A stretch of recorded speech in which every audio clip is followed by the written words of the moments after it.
बाप और बेटे रूह कुदस के नाम से आमीन। मसीह में आप सबको सलाम। आज हम साल के दौरान 20वें हफ्ते के सनीचर की तिलावतों को देखते और ध्यान ज्ञान करते हैं। आज की पहली तिलावत हिजकिय्याह और उसका 43वां बाप। खुदावंद हिजकिय्याह नबी से हम कलाम होते हुए कहते हैं, मैं इसराइल के दरमियान हमेशा सुकूनत करूँगा और इसराइल का घराना दोबारा मेरे पाक नाम को दागदार ना करेगा। खुदा किस कदर रहम दिल और सब्र करने वाला है। वो ऐसे लोगों को सरफराज करने का वादा करता है जो खुदा के नाम को बार बार दागदार करते और खुदा की बेवफाई करते हुए नजर आते हैं।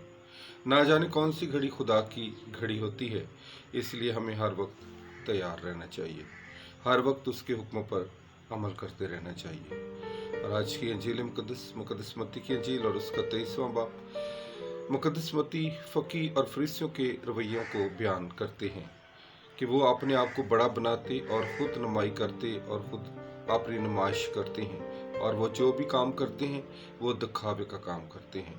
मगर यीशु हलीमी और फरोतनी का दर्स देते हुए फरमाते हैं, तुम दूसरों के खादम बनो, तुम दूसरों के खिदमतगार बनो, तुम दूसरों के लिए अपनी खिदमत को हमेशा पेश करो।